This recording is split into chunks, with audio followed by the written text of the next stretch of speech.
3. It's the magic number. Yes, it is. It's the magic number. Or is it? Welcome, everybody, to Chaps, Many Cultures. Today we'll talk about the cultural relevance of numbers. Is there one? Does it really matter? Stay tuned, you'll find out.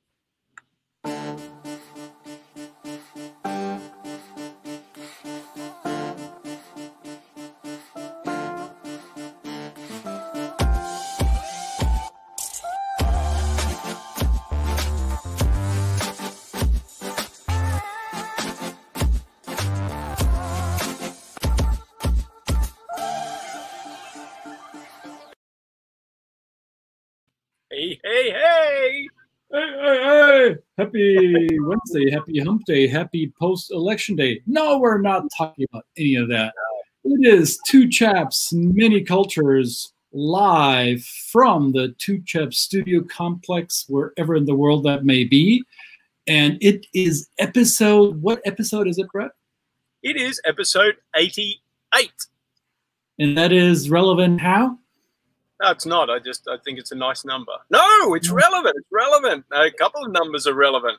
And we have some relevancy, especially because I learned, when I first went to China, I thought it was just coincidence that the company I was working with was on the 8th floor at Suite 808. And the address was 800 on the road, on the road that I thought this was fascinating. I thought, oh, well, that's all very good. And then I realized that the wonderful lady who was in charge of that office said to me, no, this is really so we can get some really good employees. How about that? And I went, what's that got to do with it? And so basically I asked a question. So today, not particularly, specifically for the number 8 in China, but other cultures as well, what importance numbers play. We have a very special guest who will bring in and suggest or tell us why some of those things exist there. Anasha, ni hao. Ni hao. And we got to make her mic hot. All right, now. Hello, Anna. How are you? You're still on mute. Oh, that's the life in COVID 2020. Yes, now we go. Hello, I'm Anasha. How are you? Hello. Thank you for joining us. This is exciting. And I'm curious, what's it with the number 8 in Chinese culture? Is this relevant? Does this matter? What was Brett's experience? Yeah. Thank you for having me. Number 8, that's our lucky number as a Chinese. That means the same pronunciation in some of our language. It's called fa. That means wealth and fortune. Best wishes. You become wealthy. And in the Taoism culture, 8, similar as infinity, means completeness and wholeness. So 8 is everything.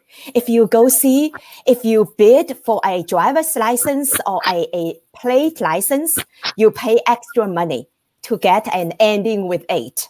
If you want to have a telephone number with 8 as the end, you pay extra. Yes, I love 8. I have 8 in my cell phone. It's not at the end, but I have an 8. Is that still good? Yeah, it's okay. Preferably to be at the end. Okay, I will have to pay extra, I guess. Yes. So the sound for the number 8 in the Mandarin language is similar to another word, which is fa. 8 in Cantonese language, yes, is similar as fa as be wealthy, prosperous. We want everything to be 8. I gave you an envelope, the red envelope of Chinese culture. I want to put $8 there. If I say, see you off, you go on traveling, I'd like to give you $168. It's called along the way being rich. So nice. Yes, 8 is the best. I like to have 8. So I also think, I'm not quite sure, I heard about this, that half of the number 8 is a number that is associated, if you pronounce it, with the word for death. Is that correct for Cantonese, or is it only correct for Mandarin? No, the pronunciation is that. Yes, you are right. Half of the 8 is 4. 4 is no good in Chinese culture. It means death. I don't want to have a condominium located on the 4th floor. So the developers will skip the 4th floor. So you in the elevator, 3rd floor, 5th floor. There's no 4th floor. We don't want that. And that is similar to Western societies where the number 13 is considered to be unlucky. So there's many buildings where there is no 13th floor. There's a 12th and a 14th floor. So numbers apparently do influence us more than we would like to admit, I guess. Exactly. Give you an example. In China, 9 is very important. It means eternity, everlasting, and longevity, and associate with the empress. So the forbidden city of China, guess the palace, how many rooms it has? Take a guess. 8. Going with 9, right? 9,999 rooms. Ooh. Eternity for the emperor family. Nice. Great. Yes. Can you guys hear me? We can hear you. You come in a little bit with a delay, Brett, but we're okay with that, right? It's well, I'm often talked about being behind. That's fine. I can catch up later. But yeah, no, this is fascinating. So my experience in China, which I learned obviously because I like to ask questions, I found out. And of course, in terms of everything I did after that, even in my current life, I find myself, wow, this is a pretty good, fun thing to do. Everything that I do now has some aspect of 8 in it. I love it when 8s pop up in my life. So you've had this, my experience, at least doing business there, has been one of, I just tend to do it, whether it's true or whether it's just superstition or not.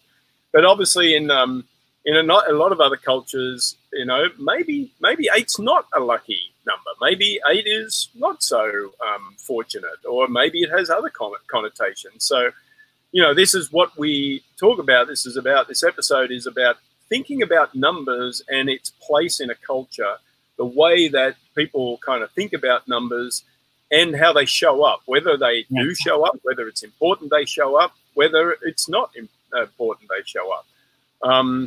No, what about for you, Christian? I mean, I think you mentioned something before about the number 8 in German culture.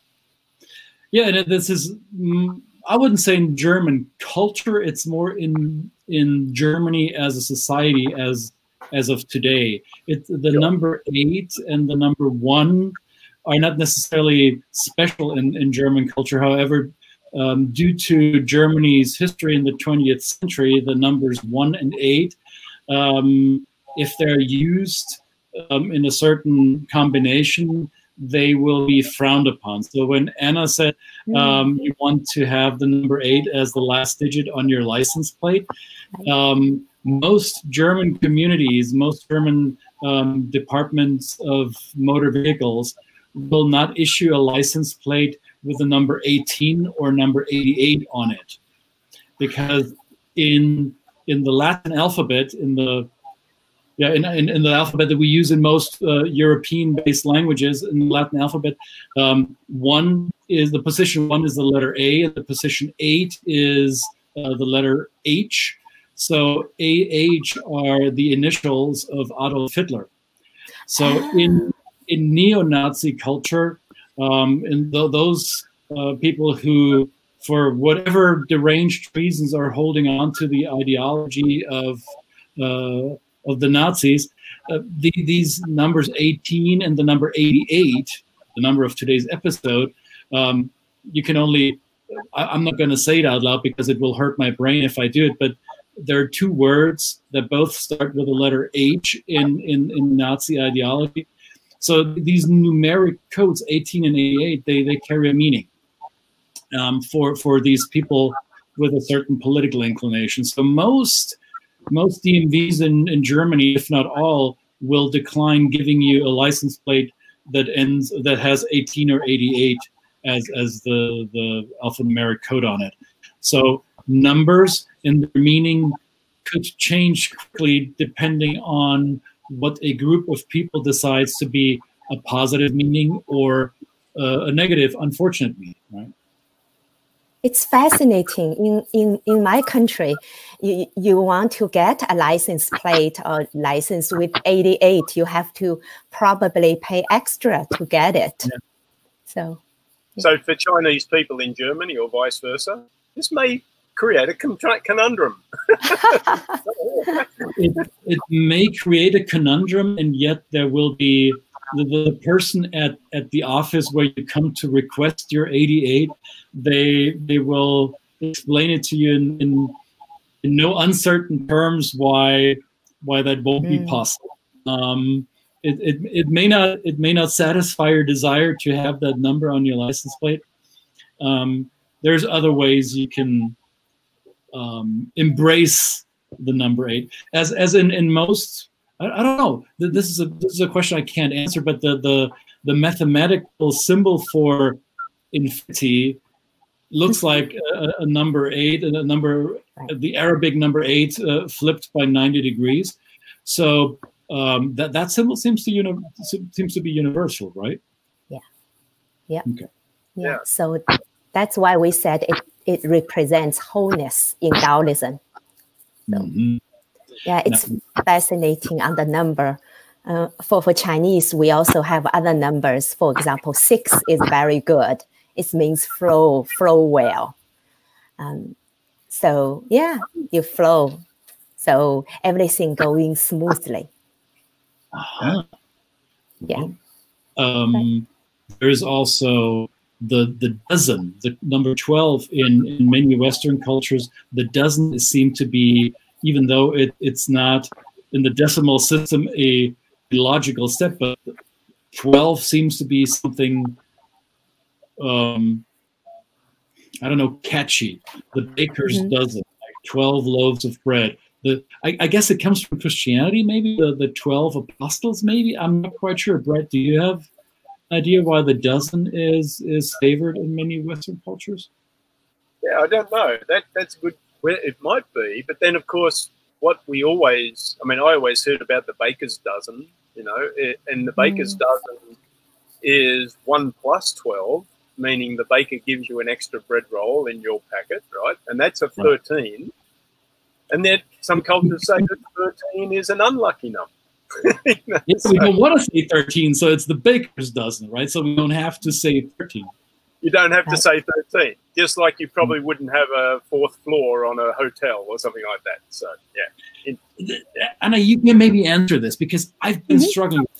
I've known for years that the number 4 is not good in Chinese culture. No. And it is a famous German car manufacturer of which I happen to be a fan. I like their products. I like driving BMWs.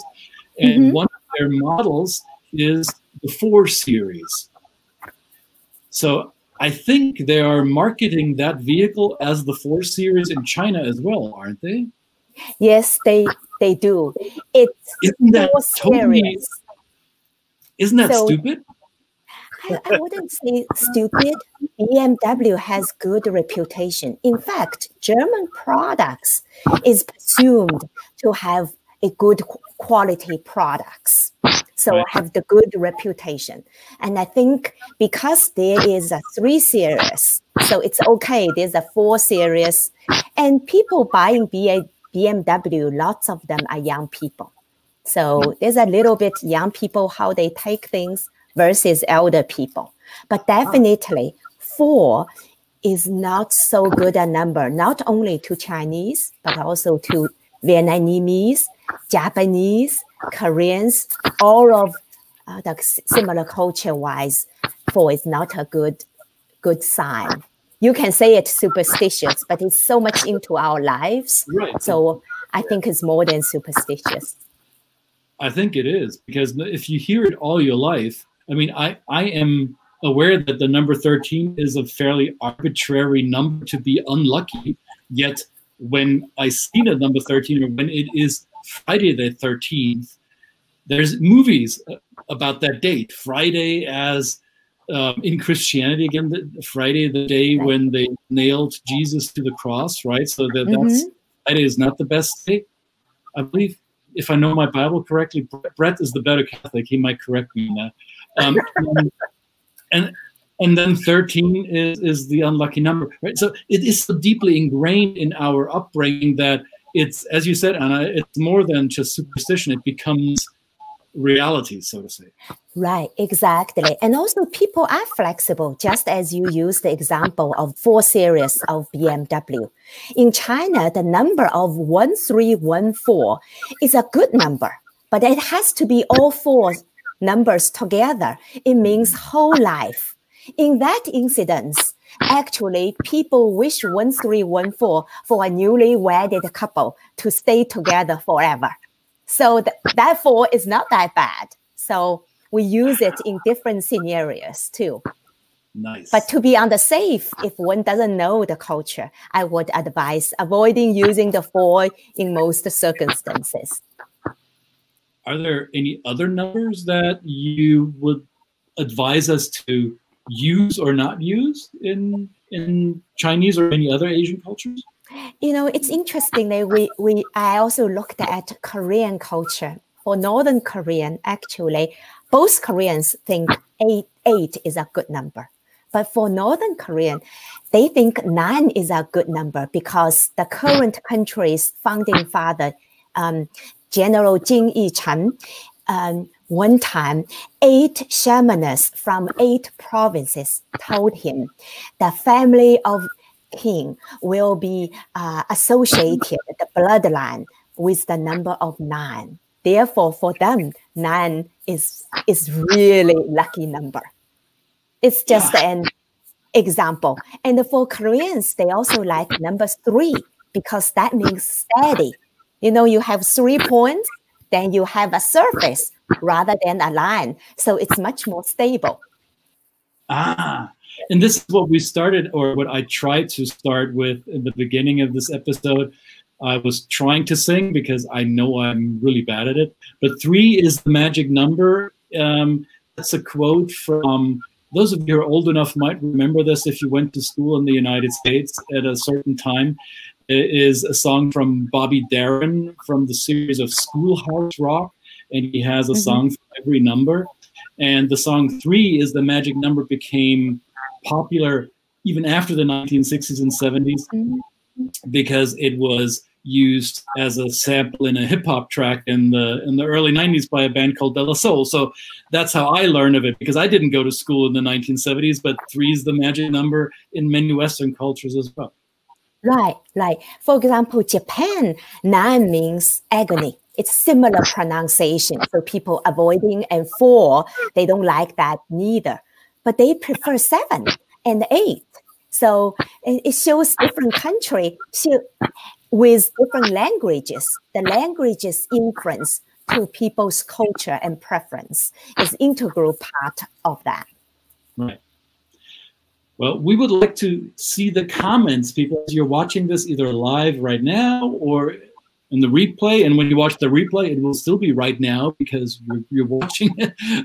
We'd like to see your comments pop up underneath this video screen. What are some of the positive number associations that you have in your culture? What are some of the negative numerical associations? I'm curious. We're all curious to learn from your culture. We highlighted a few Eurocentric and Asian-centric numerical associations, but maybe there are some in South America, in Africa, in the Middle East, wherever in the world you are or have cultural connections to. We're curious to learn from you. What are some of the numbers that are good or maybe not so good? Absolutely. And I'm also, I hope you can display this for us, because I'm such an ignorant when it comes to Chinese culture. I own this. I will admit it, because that's not one of the cultures I've had much interactions with. However, I learned something of Chinese numbers that is, I would say, a big step in development and advancement that we in the Western world never developed. In Chinese culture, you can count to 10 using only one hand. We Westerners somehow never learned this. We always need both hands to count to 10. So how do you count to 10 with one hand in China? 1, 2, 3, 4, 5, 6, 7, 8, 9. Okay, 10 is 2 because it's double digits. Oh, so you need this. But what is this when 10. You make a fist? 0. 0. Okay. So the advantage being, I think, one big advantage of this system is that if you're doing business in the market, you hold your money safely in one hand and you signal the price with the other hand to your potential customer. You don't have to drop your money in order to make the next transaction. Genius, China. Genius. Well, we do negotiate price a lot, any occasion as we are allowed. Nice. Yeah, in a wonderfully storied culture like China, with 5,000 odd years of history, they've had plenty of practice at it. So, absolutely. Takes time to learn. Takes time, even for me. Yeah. So, great. Thank you, everybody. Brett, are you still with us? Can we see you, but we're not really sure if you froze up or if you're just... Okay. Well, I'm still here. Can you hear me? We can hear you. Your video doesn't cooperate with you. That's not cooperating. So thank you very much, Anna. Good to see you again. Thank you for coming on. And this is Two Chaps, Many Cultures. And how do you say 88 in China? The proper way of saying 88 in Mandarin. 88. 88. 88. Yeah. 8 means 8. That's Mandarin. Wonderful. Thank you, everybody. See you next time. In German, just if you cared, if anyone cared, 88 is 88. All right. And in Polish, 88. That's what I thought. Great. Okay, see you guys. Bye. Great. Thank you for having me. Bye.